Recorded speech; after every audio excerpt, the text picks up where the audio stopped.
In this video we are going to discuss USCIS receipt notices. Visit our Swat&Vee channel with your questions to see how best we can help you out your process. Please don't forget to subscribe if you're new to the channel. Let's jump into it. So today we are going to discuss receipt notices. What do they mean? What do you do with them? Processing centers, but today that's what we are going to discuss is the receipt notices. So, let's back up a little bit. Obviously to get a receipt notice you have prepared your initial filing, and this could be a lot of different things, and different processing centers basically process different applications. So, there are some nuances that you'll definitely want to discuss with your attorney if you have further questions. But in order to get a receipt notice you've prepared the application. You submitted the application to the appropriate place, whether that's online or via mailing to a Dropbox or to a specific location within the USCIS room. Following that filing, usually within a couple weeks, sometimes up to 4 weeks, there for a while it was taking more like 6 weeks I believe maybe, we'll get a receipt notice, and that just basically explains that we are acknowledging that your submission has been received. And it gives you a case number in order to follow up on that status of that particular online filing. So let's talk about those specifically here.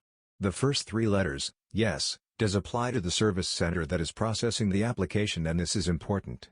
Because really we have very little control other than where you live as to what processing center gets your application. They are sent based on where you live and who processes those applications generally, and then also if you're submitting to a lockbox, they are submitted, then they're forwarded on to the appropriate processing center. So, I guess with some respect to if you have that flexibility to kind of move around. Processing centers do vary in time, but know that even though there's a discrepancy in some of the processing centers now, some may be processing something at 9 months and then others at 15. That sounds like a lengthy period of time currently. However, USCIS does look at those and will rearrange them if they feel like one is processing, one center is moving things along faster or has had less applications, so know that that is a possibility as well.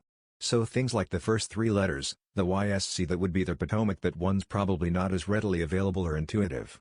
Usually, they do have 2 different ones for each, so the Vermont Center, VSC, CSC, IO. I've seen this for a lot of different applications, and it's becoming more frequent because it is associated with an online filing as well. And then of course you have like the EEC, which is the Vermont Center, as well as the VSC. So, and then the WAC of course is California. So those are kind of the general, the first 3 letters, that's what that applies to.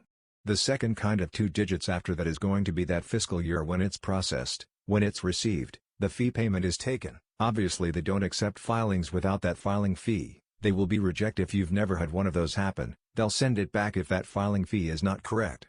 And then the last 5 digits really are your case numbers with specific to your filing, and what you can do with those really is to go online and look at the USCIS website. You can even search case online, case status, and you can put that in and see the last update that was done on your case. Know that sometimes they don't always update those often. So you can use your online account center to update our message or even the chat feature with USCIS as well. So those are just a couple of kind of tidbits of information of what you can do with that online case status or the case, the receipt number itself. It's also useful if you've been waiting a really long time, you are past your processing time, so you've submitted an online out of processing request, and you want to move along with maybe seeking congressional assistance. You will need your receipt number. I hope you guys found this video extremely helpful. If you know anybody that could benefit from this information, definitely make sure to share this video with them. We're all about empowering you with knowledge. So the more people that can benefit from this video, the more people we want watching this video. If you liked this video, please make sure to hit that thumbs icon. Thanks for watching, and don't forget to subscribe and hit on the notification bell for more immigration updates. Adios.